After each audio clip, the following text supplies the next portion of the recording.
Sabe aquela sensação de sentar no sofá com 9 anos de idade, ligar um Nintendo Wii e de repente se ver viajando pelo espaço com uma música orquestral absurdamente bonita tocando ao fundo?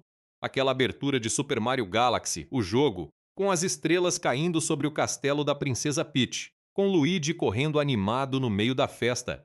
Cara, se você cresceu nos anos 2000, isso tá gravado na sua memória de um jeito que nenhuma terapia consegue apagar.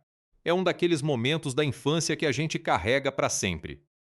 A gente pode não lembrar o que comeu no jantar semana passada, mas lembra exatamente do momento em que viu pela primeira vez a Rosalina na biblioteca do Observatório Cometa, lendo aquela história para um Luma. Pois é, Super Mario Galaxy não é só um jogo, é uma experiência. É uma memória afetiva coletiva de uma geração inteira que cresceu com controles na mão e a cabeça nas estrelas. E quando a Nintendo e a Illumination anunciaram que o segundo filme do Mario ia ser baseado exatamente nisso, nesse universo cósmico, nessa estética deslumbrante, nessa história com Rosalina, acho que a internet praticamente parou por um segundo. Eu lembro onde eu estava quando vi o trailer pela primeira vez. Era novembro de 2025, num Nintendo Directs especial, e a Brie Larson apareceu como a Rosalina com a voz mais suave e ao mesmo tempo majestosa do mundo. O chat explodiu. Todo mundo gritando, todo mundo em choque. Convenhamos, a Brie Larson é fã de Super Mario Galaxy desde 2020. Ela literalmente jogou tanto que o namorado da época disse que ela estava levando a sério demais, e ela mandou ele embora. A mulher foi convocada pelo destino para esse papel, gente. Não tem outra explicação. Mas antes de a gente mergulhar de cabeça nessa galáxia de emoções, vamos fazer um exercício rápido aqui. Pensa comigo. O primeiro filme do Mario, lançado em 2023, foi um fenômeno. Mais de 1,3 bilhões de dólares arrecadados. Críticas medianas, mas público absolutamente apaixonado. Aquele filme provou uma coisa simples. As pessoas querem ver os personagens que amam nas telas, bem animados, bem cuidados, cheios de referências, com energia e coração. Não precisa ser Citizen Kane, precisa ser uma celebração. E o Super Mario Galaxy, o filme? Bem, ele chegou prometendo ir além, prometendo levar tudo que funcionou no primeiro e expandir para algo maior, mais épico, mais emocionante. O espaço, as galáxias, a Rosalina, o Bowser Jr., o Yoshi finalmente aparecendo de verdade, uma crossover insana com o Star Fox, foi muita promessa empilhada de uma vez. Hoje, 14 de abril de 2026, esse filme já arrecadou 629 milhões de dólares no mundo inteiro em apenas 12 dias. É o filme mais rentável do ano. As crianças estão loucas, os adultos nostálgicos estão chorando no cinema. E os críticos? Bom, os críticos não curtiram tanto assim, 46% no Rotten Tomatoes. Mas o público? 91%. 91% de aprovação do público. Isso diz muita coisa. Nesse vídeo a gente vai destrinchar tudo sobre esse filme. A história, os personagens, a direção, a produção, os bastidores malucos, a trilha sonora que o Brian Tyler compôs de um leito de hospital. Sim, você leu certo. E o impacto que esse filme já está causando na cultura pop e na indústria do entretenimento. Vem comigo, porque essa viagem vai ser longa e vai ser incrível. E antes de qualquer coisa, deixa eu te contar uma coisa que pouca gente sabe. A Brie Larson, em 2020, postou no Twitter que o namorado tinha reclamado dela jogar Super Mario Galaxy demais. E a resposta dela foi basicamente: não é meu problema, o jogo é incrível. E hoje, 6 anos depois, ela é a Rosalina na maior animação do ano. Karma, minha gente, karma absoluto. Agora vamos nessa. O universo do Mario nos espera lá fora. E ele é muito maior do que a gente imaginava. Tá bom, vamos começar do começo de verdade, que é o lugar certo para começar qualquer coisa. Super Mario Galaxy. O filme é uma animação de aventura e comédia, produzida pela Illumination em parceria com a Nintendo e distribuída pela Universal Pictures. O filme foi lançado oficialmente nos Estados Unidos no dia 3 de abril de 2026, estrategicamente escolhido para aproveitar o feriado de Páscoa e as férias de primavera norte-americanas. No Japão, onde Mario é praticamente um patrimônio cultural nacional, o lançamento foi um pouco depois, em 24 de abril. A direção ficou nas mãos de Aaron Horvath e Michael Jelenic, a mesma dupla que comandou o primeiro filme lá em 2023. Esses dois caras têm uma história interessante juntos. Trabalharam juntos por anos na animação de séries como Teen Titans Go, antes de mergulhar no universo Mario. Eles têm um estilo muito específico, muita referência para os fãs mais antigos, Humor físico de qualidade, ritmo acelerado e uma sensibilidade genuína pelos personagens que animam. O roteiro é de Matthew Fogel, que também escreveu o primeiro filme e ficou responsável por toda a adaptação do jogo Super Mario Galaxy de 2007 para a linguagem cinematográfica. Por trás das câmeras, dois nomes que você precisa conhecer: Chris Meledandri, CEO da Illumination, que produziu o projeto, e Shigeru Miyamoto, o lendário criador do Mario. Miyamoto é, de longe, um dos homens mais importantes da história dos videogames, e a participação dele como produtor garante uma coisa muito importante: o cuidado com a essência dos personagens. Não é só sobre fazer um produto comercial. É sobre honrar uma herança de mais de 40 anos. Agora o elenco. E aqui a coisa fica gostosa. Chris Pratt volta como Mario. Sim, ele ainda é o Mario. Ainda tem gente que reclama da voz, mas convenhamos, nesse segundo filme ele tá bem mais confortável no papel. E dá pra sentir isso nas cenas de comédia física e nos momentos mais emocionais. Anya Taylor-Joy repete como a Princesa Peach, e cara, ela brilha nesse filme, especialmente numa virada de roteiro que ninguém esperava e que eu vou detalhar mais pra frente. Charlie Day é o Luigi, que dessa vez tem um arco mais interessante. Jack Black é o Bowser, embora o papel dele aqui seja bem diferente do primeiro filme. E Keegan-Michael Key é o Toad, como sempre, fiel e divertido. As novidades? É aí que o bicho pega mesmo. Benny Safdie, o cineasta indie que virou ator nos últimos anos, empresta sua voz para Bowser Jr., o filho problemático do Bowser que é o grande antagonista dessa história. Brie Larson é a Rosalina, a guardiã cósmica dos Lumas, e entrega uma performance de voz delicada e ao mesmo tempo poderosa. E para surpresa de muita gente, Donald Glover, sim, o Childish Gambino, o mesmo cara de Atlanta, é a voz do Yoshi. Glenn Powell, o galão do momento do cinema americano depois de Top Gun.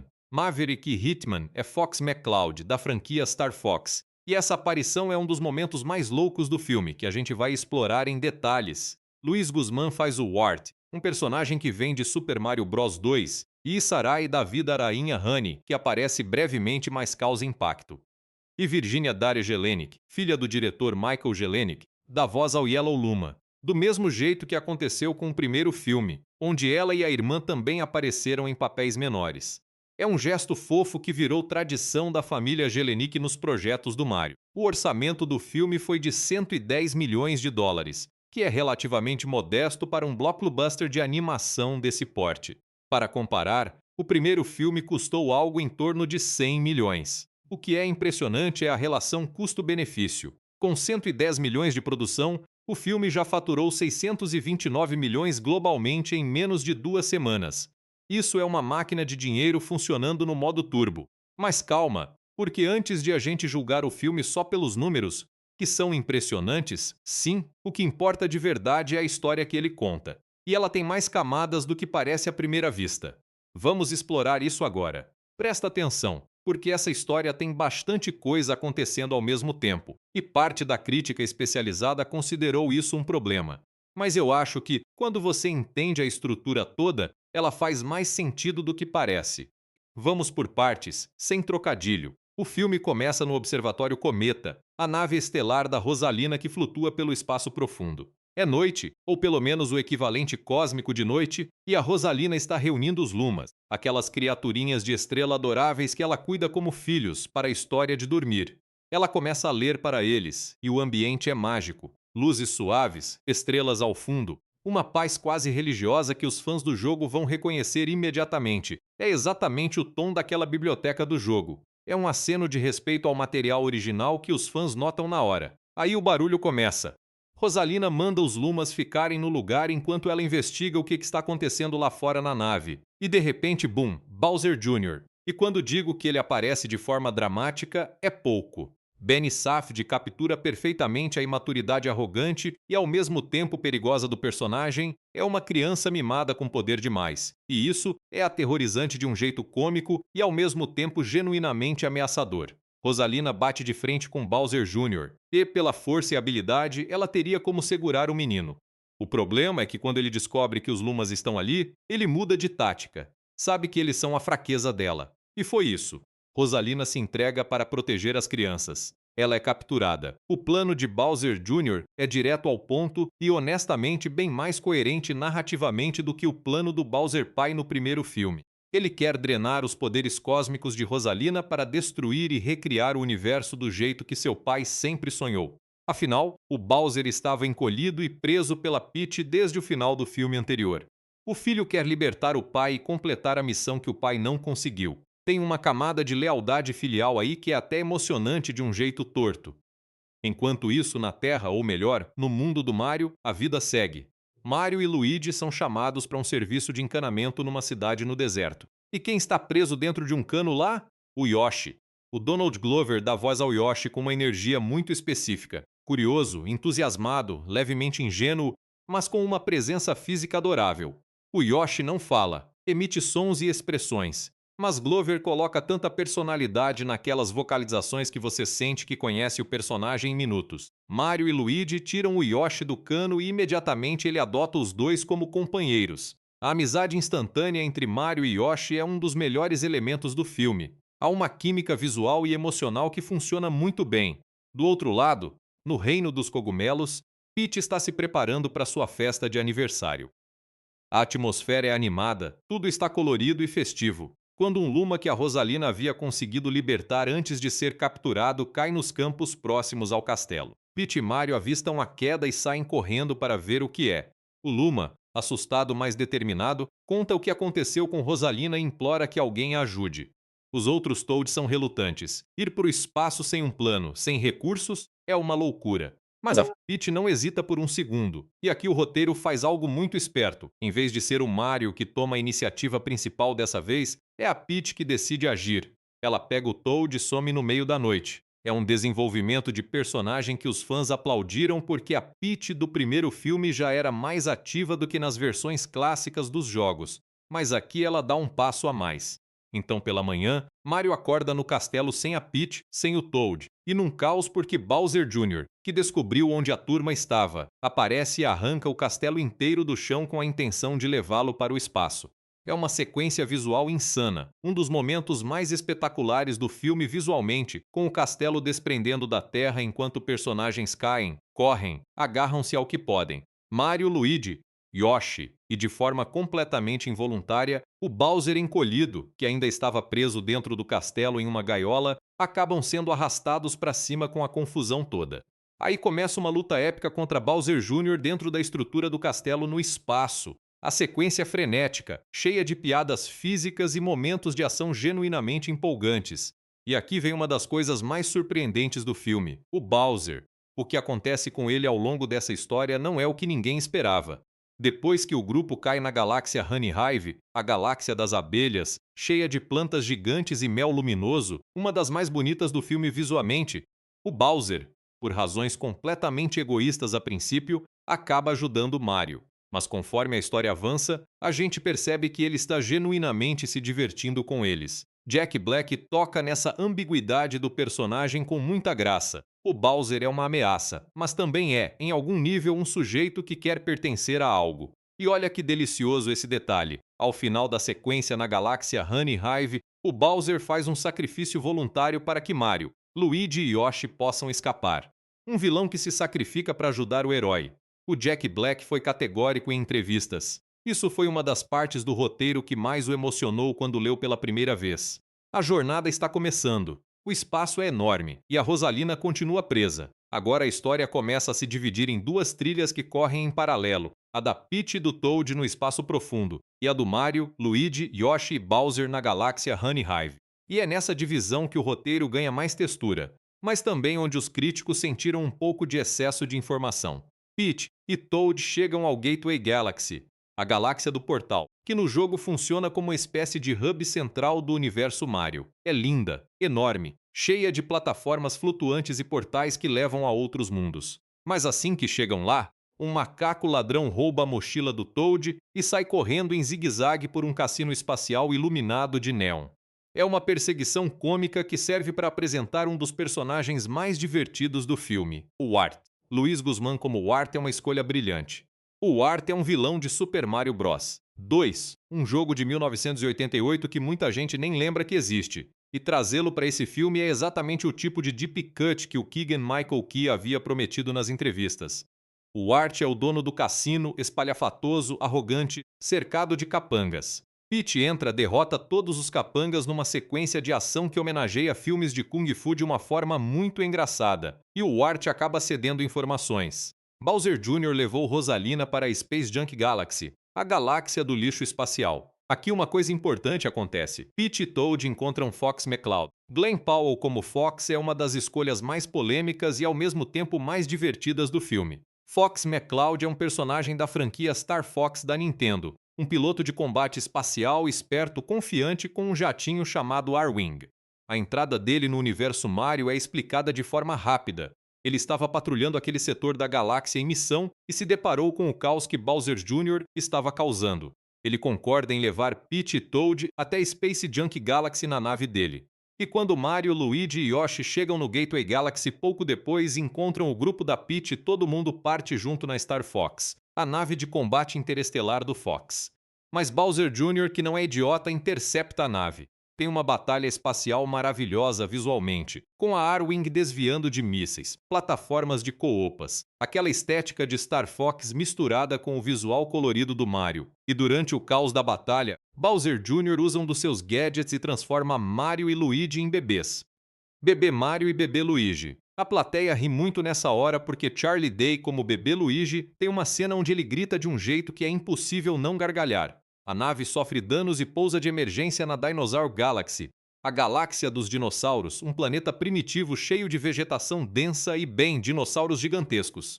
Enquanto Fox e Peach tentam consertar o R-Wing, Toad fica responsável por cuidar dos bebês e perde. O bebê Mario e o bebê Luigi saem correndo pela floresta e o Yoshi vai atrás deles. O que se segue é uma sequência de comédia física pura que a direção claramente se divertiu muito fazendo. Toad é transformado em bebê também por um dos aparatos de Bowser Jr. no meio da confusão. Yoshi, agora cuidando de 3 bebês, precisa escapar de um T-Rex que está tentando comer todo mundo. E ele consegue, de um jeito absolutamente absurdo e adorável que envolve transformar o próprio dinossauro em bebê no final. Sim, um T-Rex bebê. O cinema não merecia isso de bom. Quando todos voltam ao normal e o R-Wing está consertado, os Lumas lá no Observatório Cometa ouvem Luigi falando aleatoriamente num intercomunicador espacial. Ele estava explorando, achou o aparelho e começou a falar bobagem no espaço porque é o Luigi. Ele faz isso, e os Lumas rastreiam o sinal e levam o observatório até o grupo. A nave da Rosalina, grandiosíssima e celestial, aparece no horizonte como uma solução vinda das estrelas. É dentro do observatório que a virada emocional mais importante do filme acontece. Peach descobre que Rosalina é sua irmã perdida há muito tempo. A Peach tem poderes cósmicos latentes que ela nunca soube que tinha. É uma revelação que divide opiniões. Alguns acharam que deu um tom de soap opera para a história, outros amaram porque explica por que Peach é tão capaz e determinada. O fato é que essa virada muda tudo. Agora Peach não está só salvando uma estranha, está salvando uma irmã. Com os Lumas, com Fox na frente de batalha lá fora distraindo a guarda de Bowser Jr., o grupo principal entra no planeta artificial que o vilão construiu. Uma estrutura sombria e mecânica que contrasta visceralmente com a beleza orgânica das galáxias visitadas antes. Aqui o filme muda de tom deliberadamente, fica mais tenso, mais escuro, mais urgente. A divisão do grupo dentro do planeta leva a vários confrontos menores. Peach e Mario são descobertos, mas usam criatividade e trabalho em equipe para escapar. O Bowser vai ao encontro deles, mas não como inimigo. Ele tenta parar o próprio filho e Mario aproveita a abertura para avançar. Bowser cai na lava. Sai como Bowser seco, uma versão esquelética do personagem que é visualmente impressionante e assustadoramente poderosa. O clímax é uma batalha em camadas. Mario, Luigi e Yoshi lutam contra Bowser Jr. e o Bowser seco, enquanto Peach corre para libertar Rosalina. Há um momento com o Mr. Game & Watch, personagem das origens mais remotas da Nintendo, basicamente um ícone pixel em 2D, que a audiência adulta delira. Ele aparece, luta bravamente e é eliminado de uma forma que faz todo fã de Super Smash Bros. Ter um colapso emocional simultâneo de choro e gargalhada. Peach chega até Rosalina. As duas irmãs se reencontram. E juntas, com os poderes cósmicos que correm no sangue das duas, elas revitalizam o planeta, revertem os danos de Bowser Jr. e reconstroem o castelo do Reino dos Cogumelos com blocos de luz estelar. É lindo. É emocionante. É exatamente o tipo de final que faz criança chorar de alegria e adulto sentir uma pontada de nostalgia tão forte que parece física.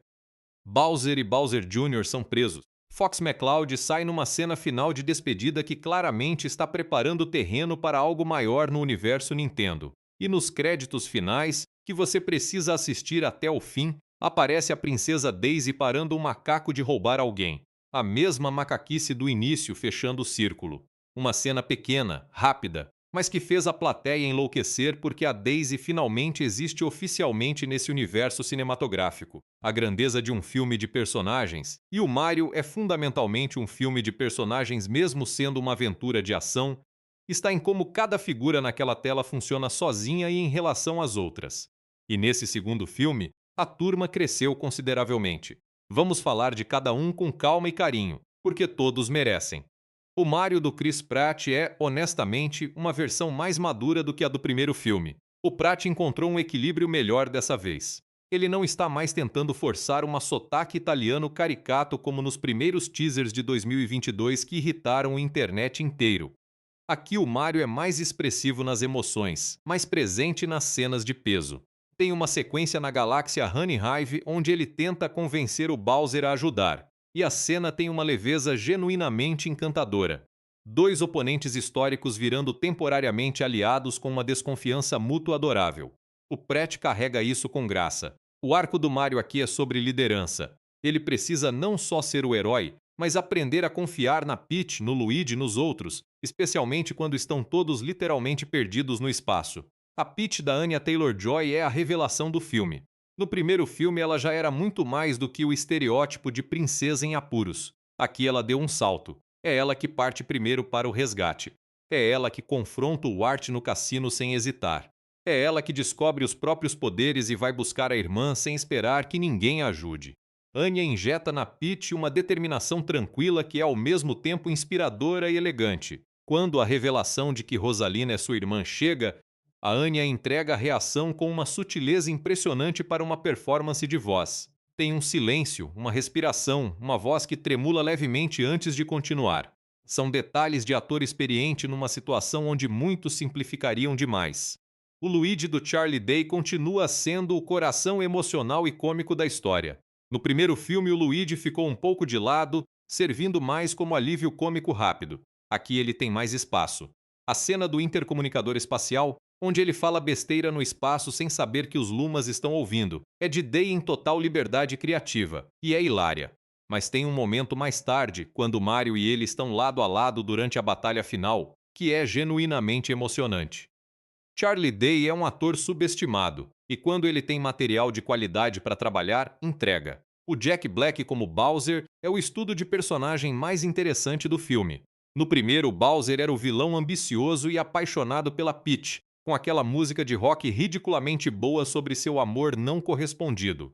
Aqui o Bowser está diminuído, literalmente encolhido dentro de uma gaiola, e a graça está justamente no contraste. Um ser de poder imenso que foi humilhado. O Jack Black joga com isso perfeitamente, alternando entre o orgulho ferido do vilão e a humanidade involuntária que vem quando ele começa a genuinamente gostar da companhia do Mario. O sacrifício dele na galáxia Honey Hive tem a marca registrada do Jack Black, emoção verdadeira embalada em exagero cômico. Funciona de um jeito que deveria não funcionar, mas funciona. Benny Safdie como Bowser Jr. é talvez a escolha mais inusitada do elenco e também a mais bem-sucedida. Safdie é conhecido por trás das câmeras, junto ao irmão Josh Safdie. Fez filmes de tensão brutal como Good Time e Uncut Gems. Como ator de voz, ele encontrou um tom perfeito para Bowser Jr., criança malcriada e perigosa, movida por uma lealdade cega ao pai que beira o fanatismo. Tem um momento perto do final onde Bowser Jr. vê o pai despedaçado pela batalha, e na voz de Benny você sente uma dor autêntica de criança que amava uma figura paterna idealizada. É breve, mas poderoso. Brie Larson como Rosalina é o coração estrelado do filme. A Rosalina do jogo é um personagem com uma das histórias de origem mais melancólicas e bonitas de toda a franquia. A história da garotinha que esperou pela mãe que nunca voltou e acabou ficando guardiã do cosmos. O filme reimagina parte da backstory dela, o que irritou alguns fãs hardcore, mas a essência da personagem está lá. É alguém que encontrou família onde não havia família de sangue. Brie traz uma calma majestosa à personagem que contrasta lindamente com o caos ao redor. E quando ela finalmente reencontra Peach no clímax, a entrega emocional dela é precisa. Donald Glover como Yoshi é simplesmente uma alegria. Yoshi não fala com palavras, emite sons, grunhidos, exclamações, e Glover foi completamente destravado para criar esses sons do zero, sem referência. O resultado é um Yoshi cheio de personalidade, curioso como um cachorro novo, corajoso como um leão miniatura e com um senso de humor físico que Glover captura com exatismo. A cena dele cuidando dos 3 bebês, Mario, Luigi e Toad, é a melhor cena de comédia do filme, sem concorrência. Glenn Powell como Fox McCloud é um caso à parte. Muito se discutiu sobre a presença do Star Fox num filme do Mario, e eu entendo a estranheza. Mas Powell captura exatamente a energia do personagem.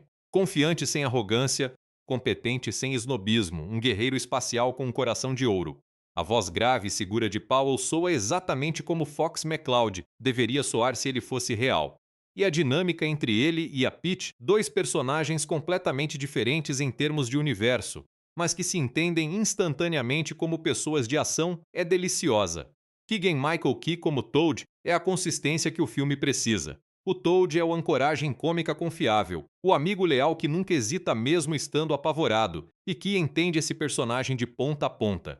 A cena onde ele vira bebê por acidente e ainda assim tenta ser útil, com uma vozinha aguda e um heroísmo absurdo, arrancou gargalhadas da plateia inteira na sessão onde eu assisti. Aaron Horvath e Michael Jelenic. Esses 2 nomes não são exatamente os primeiros que vêm à cabeça quando a gente pensa em cineastas de blockbuster de 600 milhões de dólares. Eles vieram da TV de animação de produção de séries para crianças e adolescentes. Mas há um motivo muito específico pelo qual a Nintendo e a Illumination os escolheram, e esse motivo fica mais claro no segundo filme do que no primeiro. Horvath e Jelenic entendem franquias. Entendem como honrar um material original sem ser escravo dele. Entenderam isso com Teen Titans Go, que foi criticado pelos fãs do original, mas que funcionou perfeitamente como um produto voltado a um público novo, e aplicaram a mesma filosofia ao Mario. É um filme que respeita os jogos e faz acenos constantes a eles, mas que constrói uma identidade própria sem ficar preso à fidelidade total. A decisão mais audaciosa de direção nesse segundo filme foi a escolha de escalar o mundo. O primeiro filme passou a maior parte do tempo no reino dos cogumelos e nas terras dos Koopas, um universo relativamente limitado.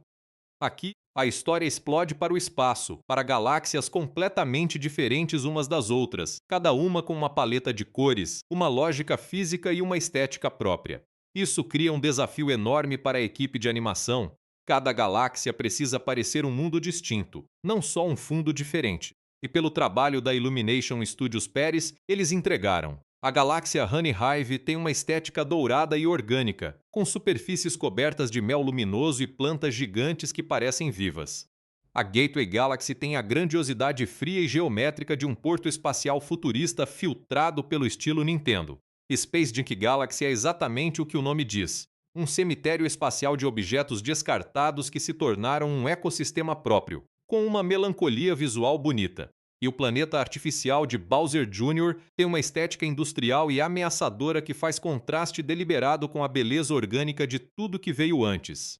A dupla também tomou decisões de ritmo interessantes. O primeiro filme foi frequentemente criticado por não respirar. Tudo acontecia rápido demais. Aqui há momentos deliberados de pausa. A cena da Rosalina lendo para as lumas antes de ser capturada. A conversa silenciosa entre Mario e Yoshi na galáxia Honey Hive, enquanto o sol de 2 sóis se põe no horizonte. O reencontro entre Peach e Rosalina dentro do observatório Cometa, que dura tempo suficiente para que a emoção respire.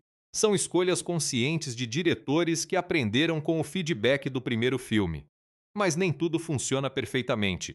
O maior problema de direção que a crítica apontou, e que é legítimo, é a quantidade de personagens e de fios narrativos simultâneos. Há um ponto no segundo ato onde você está acompanhando 4 grupos diferentes: Mario, Luigi, Yoshi numa galáxia, Peach, Toad em outra, Fox fazendo o que Fox faz, e Rosalina presa no planeta de Bowser Jr. Manter o ritmo e a coesão emocional enquanto corta entre tantos grupos é uma tarefa difícil, e há momentos onde o filme claramente não dá conta, especialmente personagens como a Rainha Honey da Sarai, que aparece brevemente, tem uma cena adorável, e depois desaparece sem que a história mencione ela de novo. Parecem adições que ficaram pela metade no corte final. Ainda assim, a identidade visual do filme é inconfundível e tem a marca dos 2 diretores.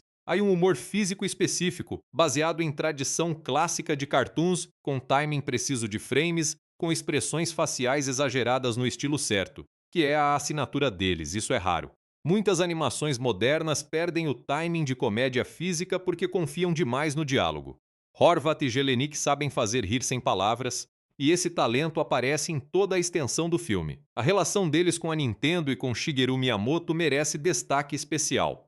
Miyamoto não é um produtor passivo. Em entrevistas, os diretores descreveram um processo colaborativo intenso onde Miyamoto assistia a cada versão do storyboard e comentava sobre a fidelidade emocional dos personagens. Não era sobre acertar detalhes de jogos, era sobre garantir que o Mario era o Mario de espírito, que a Peach tinha aquela dignidade gentil que ela sempre teve, que o Bowser carregava aquela contradição de monstro com coração. Isso se sente no produto final. Matthew Fogel, o roteirista, merece crédito separado. A decisão de fazer a Peach e a Rosalina irmãs é a mudança mais radical do material original. No jogo não existe nenhum parentesco entre as duas. Mas dentro da lógica do universo cinematográfico que estão construindo, a escolha faz sentido narrativo. Cria takes emocionais pessoais para Peach, explica os poderes cósmicos que ela manifesta no clímax, e adiciona uma camada temática sobre família escolhida versus família biológica que ecoa com o arco da própria Rosalina no jogo. É uma liberdade criativa que alguns odeiam e outros adoram. Mas é uma liberdade que foi tomada com intenção clara, e isso faz diferença. Olha só a linha do tempo dessa produção, porque ela é fascinante e ao mesmo tempo cheia de obstáculos que o filme teve que superar antes de chegar às telonas. Tudo começou bem antes do sucesso do primeiro filme. Em maio de 2021, 2 anos antes do lançamento de The Super Mario Bros. Movie, o presidente da Nintendo, Shuntaro Furukawa, disse publicamente que se o projeto do Mario fosse um sucesso, a empresa estava interessada em produzir mais filmes baseados em suas propriedades intelectuais. Era uma resposta cautelosa, quase corporativa, mas que plantou a semente. O primeiro filme saiu em abril de 2023 e explodiu 1,3 bilhões de dólares no mundo inteiro. Recorde de bilheteria para filmes baseados em videogames. A Nintendo tinha sua resposta. E o resultado foi o esperado, em março de 2024, no evento Martha's Day, o Dia do Mario, o 10 de março sendo uma brincadeira com Mar 10. Sabe, a Illumination e a Nintendo anunciaram oficialmente que um novo filme estava em desenvolvimento. Horvath, Jelenic e Fogel foram confirmados na mesma hora. Mas 2023 foi um ano complicado para Hollywood. A greve dos roteiristas da WGA e depois a greve dos atores do SAG-AFTRA paralisaram a indústria por meses. O Chris Pratt disse em junho de 2023 que uma sequência seria anunciada em breve, mas reconheceu que as greves afetariam o processo. E de fato afetaram. A fase de desenvolvimento inicial foi mais lenta do que poderia ter sido. Ainda assim, quando o anúncio veio em março de 2024, a equipe já tinha muito trabalho adiantado. Meledandri declarou que a Illumination estava em processo de storyboarding e desenvolvendo designs de set para novos ambientes, o que significava que o espaço já era o destino confirmado. A pré-produção estava a todo vapor muito antes do anúncio público. O casting foi acontecendo em fases. Em setembro de 2025, durante um Nintendo Direct especial dedicado ao filme, o título foi revelado como The Super Mario Galaxy Movie, e os atores do primeiro filme foram confirmados como retorno. Então, em novembro de 2025, um segundo Nintendo Direct revelou Brie Larson como Rosalina e Benny Safdie como Bowser Jr. A decisão de usar a Nintendo Direct como veículo de anúncios é inteligente e calculada. Fala diretamente com o público que vai ao cinema em primeiro lugar. Brie Larson foi uma escolha que gerou animação imediata online.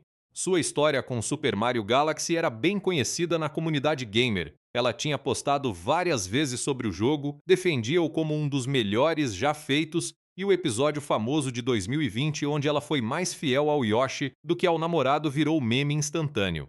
Segundo relatos, ela ficou sabendo do projeto através da Illumination e se ofereceu ativamente para o papel. É raro e delicioso quando a vida conspira assim.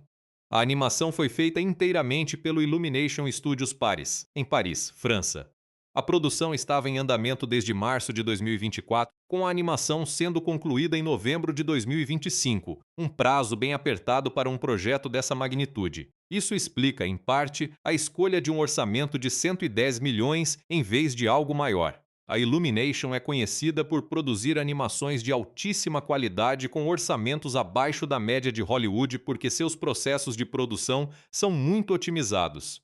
O trabalho no design das galáxias foi, segundo relatos da equipe, o maior desafio visual do projeto. Cada galáxia precisava ter um design que fosse fiel ao jogo o suficiente para os fãs reconhecerem, mas original o bastante para funcionar como cenário cinematográfico em 3D com um nível de detalhe muito superior ao jogo de 2007.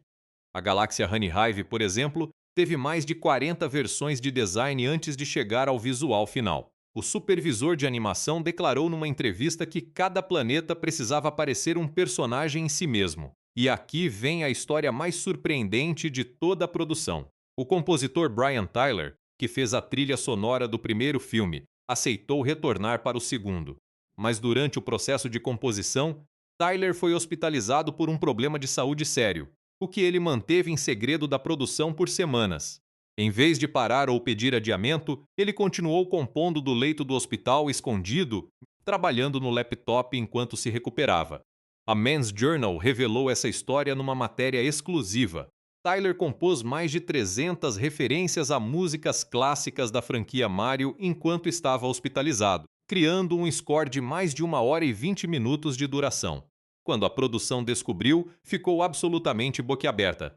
O álbum da trilha sonora tem 24 faixas e já está disponível em todas as plataformas. E a recepção foi extraordinária, especialmente entre os fãs que reconheceram referências de Super Mario Odyssey, Super Mario 3D World e até do Mario original de 1985 escondidas nas partituras. Vamos falar sobre o que faz esse filme visualmente e sonoramente o que ele é, porque tecnicamente falando, há muito para analisar. A animação é produzida pelo Illumination Studios Paris, e o estilo visual do estúdio é bem reconhecível. Personagens com proporções ligeiramente exageradas, superfícies com uma qualidade quase tátil, iluminação que valoriza volumes e profundidade sem tentar ser fotorrealista.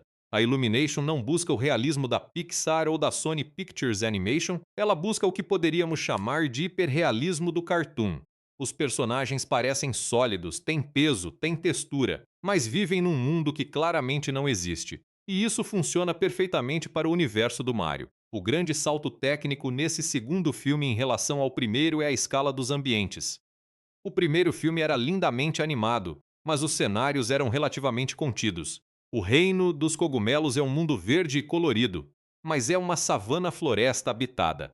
Nesse segundo, a equipe precisou criar o espaço. E criar espaço convincente em animação é um desafio interessante porque você precisa transmitir imensidão sem vazio. O espaço precisa parecer vivo, repleto de possibilidades, não apenas preto com pontinhos brancos. A solução foi carregar as cenas espaciais de cor e de movimento. Nebulosas que parecem pinturas impressionistas. Sistemas solares de 2 sóis com sombras duplas que criam um efeito visual que você nunca viu antes. Asteroides que pulsam com luz bioluminescente. A ideia claramente era: o espaço do universo Mario é um lugar de maravilha, não de terror. Essa escolha cromática e luminosa é uma declaração de intenção visual que o filme mantém do início ao fim. A cinematografia, ou o equivalente dela em animação, que é a composição de câmera, tem influências claramente estilizadas. Os diretores usaram muito o que animadores chamam de câmera dinâmica. A câmera não é estática, ela acompanha a ação com movimentos que imitam uma câmera de ação ao vivo. Nas sequências de perseguição e batalha, há giros, mergulhos, aproximações rápidas que dão energia cinética à cena. Nas sequências emocionais, a câmera desacelera, se aproxima dos rostos, cria intimidade. Um detalhe técnico que passou despercebido pelo grande público, mas que os animadores comentaram com entusiasmo. O Yoshi foi animado com uma física completamente específica. Cada movimento dele levou meses de desenvolvimento porque o Yoshi tinha que parecer simultaneamente leve, como um dinossauro de borracha, e com peso real quando carregava passageiros nas costas. A equipe estudou vídeos de animais como cavalos, cangurus e, curiosamente, polvos, pelo jeito que a pele deles se deforma e recupera, para encontrar o movimento perfeito para o personagem. O resultado é um Yoshi que parece exatamente como se sentiriam os desenhos do jogo se ganhassem um corpo real. Os efeitos visuais digitais merecem atenção especial nas cenas de batalha espacial com o Fox McCloud. A sequência do Arwen sob ataque foi claramente inspirada nas fases de voar do jogo Star Fox, com a câmera atrás da nave, inimigos surgindo de todos os ângulos, disparos de laser em arco. É uma homenagem visual que qualquer fã dos anos 90 vai reconhecer imediatamente. A trilha sonora do Brian Tyler já mencionei na sessão de produção, mas preciso detalhar mais aqui porque é um dos pontos mais fortes do filme. Tyler não se contentou em usar as músicas do jogo Super Mario Galaxy como são. Ele as reorquestrou, as expandiu, as fundiu com temas novos e com referências a outras partes da franquia. A faixa que acompanha a chegada ao Observatório Cometa, um dos momentos mais emocionantes do filme, é basicamente a música tema da Rosalina do jogo original reinterpretada com uma orquestra completa. E é tão bonita que várias pessoas relataram chorar mesmo sem nunca ter jogado o jogo. Isso é o poder de uma composição bem feita. Ela funciona mesmo sem o contexto. Há também uma escolha de design de som muito interessante. Os Lumas têm um som específico, uma mistura de sino de cristal com vocalizações infantis suaves, que aparece sempre que eles estão em cena. É quase subliminal, você não percebe conscientemente, mas os Lumas criam uma textura sonora de presença angélica que diferencia as cenas deles de qualquer outra coisa no filme. É o tipo de detalhe que os departamentos de som ficam orgulhosos para sempre. O design de produção, especificamente o design do planeta artificial de Bowser Jr., é o trabalho visual mais impressionante do filme por um motivo contraintuitivo. É feio de propósito, é mecânico, acinzentado, angular onde todo o resto do universo do filme é curvo e orgânico. A equipe criou uma estética de máquina de guerra industrial que imediatamente comunica lugar de perigo antes de qualquer diálogo ou ação. É design servindo narrativa, e é impecável. O IMAX foi aproveitado da forma certa. As sequências espaciais abertas, as panorâmicas das galáxias, a chegada ao Observatório Cometa, tudo foi composto pensando no formato expandido, com elementos visuais nas bordas da imagem que só existem na versão IMAX. Quem assistiu no formato padrão não perde a história, mas quem foi ao IMAX teve uma experiência visual quantitativamente diferente. Chegou a hora favorita de todo mundo: os bastidores. As histórias que não estão no filme, mas que tornam o filme ainda mais interessante de se pensar. Vamos começar com a mais surpreendente. A Brie Larson jogou Super Mario Galaxy durante horas como preparação para o papel. Isso não é novidade, ela era fã declarada do jogo. Mas o que não era tão conhecido é que ela pediu especificamente para a equipe de animação que a deixasse ver versões de trabalho da Rosalina enquanto ela ainda estava gravando suas falas. Ela queria que a performance de voz e a animação se desenvolvessem juntas em vez de separadas, algo que não é padrão em produções de animação onde o ator grava e depois a animação é feita. A Illumination aceitou o pedido e criou um processo colaborativo em comum onde Brie via recortes da animação, gravava e a animação era ajustada. O resultado, segundo a equipe, foi uma sincronia entre movimento e voz que normalmente leva muito mais pós-produção para conseguir. Benny Safdie, por outro lado, foi um caso completamente diferente. Safdie, mais conhecido como cineasta, foi cast numa ligação rápida. A história que ele conta em entrevistas é que recebeu um telefonema de Chris Meledandri, ouviu "Queremos que você seja o Bowser Jr." e deu uma risada. Mas quando Meledandri explicou como queria que o personagem soasse, uma criança com mais poder do que qualquer criança deveria ter, motivada por amor ao pai, Benny imediatamente entendeu. Ele já tinha trabalhado com personagens assim em seus próprios filmes. Pessoas que fazem coisas terríveis movidas por lógicas internas que fazem sentido para elas mesmas. Ele disse que simplesmente transferiu esse entendimento para a voz de uma criança, e aparentemente funcionou na primeira tomada. Donald Glover como Yoshi gerou uma das histórias mais divertidas dos bastidores. Glover foi incumbido de criar do zero os sons do Yoshi. Não havia referência humana, não havia linha de diálogo, era pura vocalização criativa. Ele passou semanas testando sons diferentes, gravou horas de material experimental e afirmou em entrevista que o processo foi o projeto mais libertador e mais estranho da sua carreira. Em algum ponto ele começou a estudar sons de animais reais para encontrar algo orgânico, e o som final do Yoshi tem influências de filhotes de cachorro, de polvos em movimento rápido. Sim, os polvos fazem som e de um bebê humano rindo. Uma combinação bizarra que resultou em algo imediatamente recognoscível e adorável. Glenn Powell como Fox McCloud é uma história de fandom. Powell cresceu jogando Star Fox CC4. Era um dos seus jogos favoritos de infância. Quando foi contactado para o papel, ele disse que ficou em silêncio por um minuto inteiro no telefone. Depois disse: "Me dá uma hora." Voltou ligando para confirmar. Em entrevistas, ele disse que a pressão de fazer jus ao personagem era muito maior do que qualquer papel live action que já teve, porque Fox McCloud pertence à memória afetiva de milhões de pessoas. Ele assistiu a todas as cutscenes dos jogos, estudou a voz original japonesa do personagem e trabalhou com um coach vocal para encontrar um tom que soasse reconhecível, mas com sua energia natural. A cena com o Mr. Game & Watch é uma das mais comentadas pelos fãs. O personagem é basicamente uma silhueta pixel 2D dentro de um mundo 3D, uma escolha visual surreal que funcionou de forma brilhante. A ideia original no storyboard era diferente. Game & Watch apareceria apenas brevemente como easter egg de fundo. Mas durante as revisões com Miyamoto, ele sugeriu dar ao personagem um momento de ação real. A equipe ficou entusiasmada e expandiu a participação. O fato de Game & Watch morrer de forma dramática e a reação de espanto e gargalhada simultânea da plateia que isso provoca foi, segundo os diretores, completamente inesperado durante os test screenings. Ninguém calculou que a audiência ia reagir tão intensamente a um personagem com 5 segundos de tela. Sobre a princesa Daisy na cena pós-crédito, essa adição foi decidida tardiamente. A cena foi escrita e animada nas últimas semanas antes da entrega final do filme. A atriz que dá voz a Daisy não foi revelada oficialmente. Há uma teoria amplamente compartilhada nos fóruns de que é a Issa Rae, que aparece no filme como a Rainha Honey, mas isso não foi confirmado. O mistério é provavelmente intencional.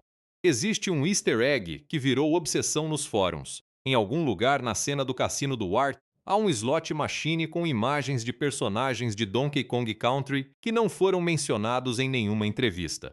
O criador do subreddit dedicado ao filme ofereceu um prêmio simbólico para quem parar o frame exato onde o slot machine aparece, e já foi encontrado e está confirmado. São DK, Diddy Kong e Funky Kong nos rolos. A cena onde o Toad vira bebê por acidente foi improvisada parcialmente por Keegan-Michael Key durante a gravação. O roteiro original tinha o Toad reagindo de forma mais séria ao ser miniaturizado. Key pediu para tentar uma versão onde o bebê Toad ainda tentava ser útil e corajoso com voz de bebê, sem reconhecer o absurdo da situação. A equipe adorou e ficou com essa versão. Segundo o diretor Horvath, foi a risada mais fácil que já colocamos num filme. Agora a parte dos números e cara, os números são de fazer enjoar de tanto que são bons. O filme foi lançado no ZEUA em 3 de abril de 2026, aproveitando o feriado de Páscoa e as férias de primavera. A estratégia foi agressiva. Sessões antecipadas começaram em 1 de abril, curiosamente, no dia da mentira, o que gerou alguns tweets duvidando da bilheteria depois, e nos primeiros 5 dias combinados, o filme arrecadou 372 milhões de dólares no mundo inteiro. Só no final de semana de abertura doméstica, foram 131,7 milhões no ZEUA. Foi o maior final de semana de abertura de 2026 e a segunda maior abertura de um filme de animação da história, atrás apenas do primeiro Mario de 2023, que tinha a vantagem de ser novidade absoluta. O segundo final de semana caiu 47%, um número dentro do esperado para um blockbuster de família, mas ainda rendeu 69 milhões de dólares no ZEUA e 152 milhões globalmente. Em 12 dias, o total global chegou a 629 milhões de dólares, tornando Super Mario Galaxy o filme o maior faturamento do ano de 2026 até agora, ultrapassando Project Hail Mary, que estava liderando antes. Para contextualizar, com um orçamento de 110 milhões de dólares, o filme recuperou seu custo de produção em cerca de 72 horas. Os analistas de bilheteria projetam que o total final mundial vai ficar entre 1,1 e 1,4 bilhões de dólares, possivelmente superando o primeiro filme. É uma máquina. Mas os números não são toda a história. A história mais interessante está na divergência radical entre a crítica especializada e o público geral. O Rotten Tomatoes é o termômetro mais fácil de usar aqui. O filme abriu com 46% de aprovação da crítica especializada, um número notavelmente baixo para um filme que vai arrecadar mais de 1 bilhão de dólares. O primeiro Mario havia saído com 59%. Isso significa que a sequência foi recebida ainda pior pelos críticos do que o original. E a crítica especializada teve objeções legítimas, roteiro muito cheio, personagens mal desenvolvidos como Rosalina e Bowser Jr., revelação de que Peach e Rosalina são irmãs recebida como gratuita, ritmo frenético que não deixa os melhores momentos do filme respirarem. A Forbes publicou um artigo com o título The Super Mario Galaxy Movie is Brutally Dividing Critics, que foi amplamente compartilhado. O Roger Ebert chamou de It's cute and breezy and rock stupid and will probably make $1 billion again. O New York Times disse que o filme cannot hold still long enough to let us enjoy the good stuff. Essas críticas são específicas o suficiente para ter peso, mas o público deu 91% de aprovação no Rotten Tomatoes, com mais de 1.000 avaliações verificadas. 91%. Esse é o número mais revelador de toda a conversa sobre esse filme. A maioria absoluta das pessoas que foi ao cinema adorou o que viu. O que explica essa divergência? A Forbes publicou outro artigo interessante com o título Super Mario is the New Transformers, a Critic Proof Box Office Titan. E a comparação é provocativa, mas tem um fundo de verdade. O público que vai ver Mario não está indo buscar profundidade narrativa ou originalidade cinematográfica, no sentido que a crítica especializada valoriza. Está indo para celebrar personagens que ama, ver galáxias bonitas, rir com as crianças e sentir aquela pontada de nostalgia que só os personagens da infância conseguem provocar. E esse filme entrega exatamente isso com maestria. É uma dicotomia que vai continuar gerando discussão interessante. Um filme pode ser artisticamente medíocre e emocionalmente eficaz ao mesmo tempo? Pode não ser a obra-prima que os fãs do jogo original gostariam. Rosalina merecia mais desenvolvimento, sem sombra de dúvida, e a quantidade de personagens novos com arcos incompletos é um problema real. Mas isso invalida a experiência de 91% do público que saiu do cinema feliz? Não acho. No Brasil, a recepção foi igualmente entusiasmada. As redes sociais explodiram com posts de famílias que foram ao cinema, de adultos que foram sozinhos e saíram emocionados, de gamers fazendo análises detalhadas de cada easter egg de jogo. A nostalgia pelo Super Mario Galaxy original ressoa profundamente no Brasil, onde o Wii foi um console muito popular, especialmente entre crianças de classe média que cresceram na segunda metade dos anos 2000. Na premiações, é cedo para dizer. O ciclo de prêmios desse ano ainda está começando. Mas a trilha sonora do Brian Tyler já é apontada como forte candidata em várias categorias de música em animação. E uma nomeação ao Annie Awards, o Oscar da animação, parece provável pela qualidade visual do projeto. A gente chegou até aqui. Foram galáxias, bebês, Fox McCloud, um T-Rex miniaturizado, uma irmã cósmica perdida e Brian Tyler compondo de um leito de hospital. Agora é hora de perguntar a pergunta que realmente importa. O que esse filme significa? Não só como produto, mas como evento cultural, como peça da história do cinema e dos videogames. Vamos começar pelo mais amplo e ir afunilando. Super Mario Galaxy. O filme é um marco de uma transformação que está acontecendo de forma acelerada na indústria do entretenimento. Videogames como fonte primária de propriedade intelectual para o cinema. Durante décadas, filmes baseados em games eram sinônimo de fracasso. Existia até um meme sobre isso, a maldição dos videogames. O primeiro Mario de 2023 quebrou essa maldição de forma tão definitiva que hoje seria risível falar que filmes de jogo não funcionam. Funcionam muito. O público existe, é apaixonado, é fiel e vai ao cinema em massa. E esse segundo Mario vai além. Prova que não é necessário apenas o efeito novidade para funcionar. O primeiro filme surfou na onda do finalmente um filme do Mario que não é a catástrofe de 1993. O segundo não tem esse benefício da novidade. Precisa funcionar por seus próprios méritos dentro de um universo já estabelecido. E funcionou. 629 milhões em 12 dias dizem isso com clareza. Mas vamos além dos números. O que esse filme representa culturalmente? Pensa nessa geração que cresceu com os jogos do Mario nos anos 80, 90 e 2000. São adultos hoje, muitos são pais, e o fato de poder sentar ao lado do filho no cinema e dizer: olha, essa música, esse personagem, essa galáxia, isso era meu quando eu era da sua idade. É uma experiência intergeracional que poucos outros franchises conseguem proporcionar. Mario tem essa raridade, ele não pertence a uma geração só. Ele pertence a 3 ou 4 gerações simultaneamente.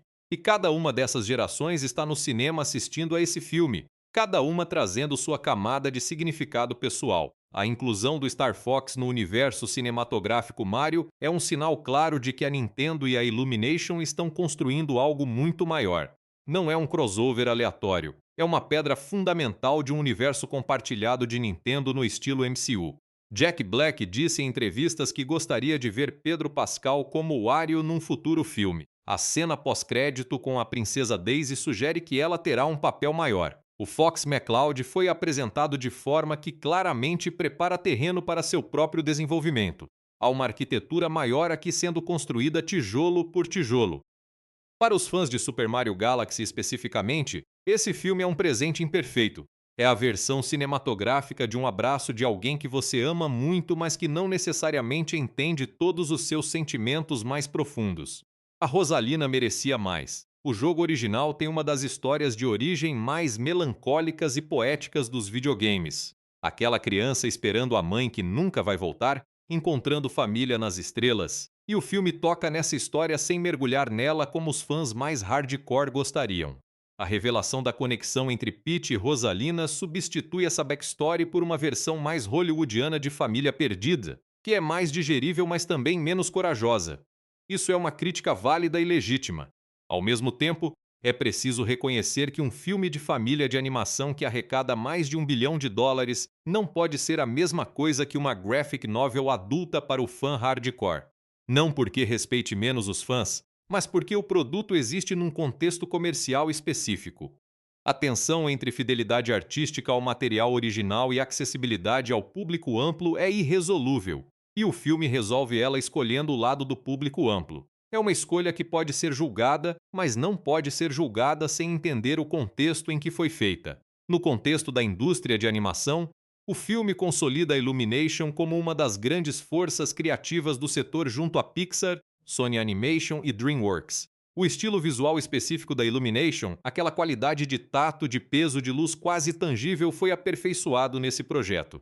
E a parceria com a Nintendo mostra que há um caminho sustentável de longo prazo para produzir animações de alta qualidade e alto faturamento baseadas em propriedades intelectuais estabelecidas sem sacrificar a identidade visual do estúdio. Brian Tyler e a trilha sonora merecem um momento específico nessa reflexão final. O que Tyler fez, compondo de um hospital, em segredo, com mais de 300 referências a 40 anos de música de Mario, é o tipo de devoção artística que raramente acontece em projetos comerciais. O score desse filme vai durar muito além do filme em si. Vai ser tocado em orquestras. Vai aparecer em compilações de melhores trilhas sonoras de animação.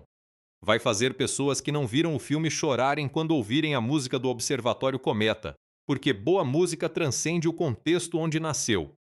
Então, o que eu acho, no final, aqui vai uma opinião honesta. Super Mario Galaxy, o filme é um filme que você sente mais do que analisa. Não é perfeito, tem problemas reais de roteiro, tem personagens subdesenvolvidos, tem demasiadas coisas acontecendo de uma vez. A crítica especializada não está errada. Mas quando a Rosalina reaparece para Peach no Observatório Cometa e a orquestra do Brian Tyler sobe com o tema delas, algo acontece na sua peito que não tem a ver com lógica narrativa, tem a ver com memória afetiva, com infância, com a sensação de que coisas que você amou quando pequeno ainda existem, ainda importam, ainda conseguem te fazer sentir algo real. É isso que o Mario faz, foi isso que sempre fez. E enquanto ele continuar fazendo isso, seja em jogos, seja em filmes, seja em qualquer outra forma que a Nintendo decidir explorar, as pessoas vão continuar aparecendo. Com filhos, com irmãos, com os pais, sozinhos com o ingresso no bolso e a memória de uma criança no coração. O universo Nintendo no cinema está apenas começando. O Star Fox foi apresentado. A Daisy apareceu nos créditos finais. Pedro Pascal como Wario é um rumor que metade do internet já quer que seja verdade. E em algum lugar nas reuniões da Illumination com a Nintendo, já deve estar sendo planejado o que vem depois. Seja lá o que for, já compra o ingresso.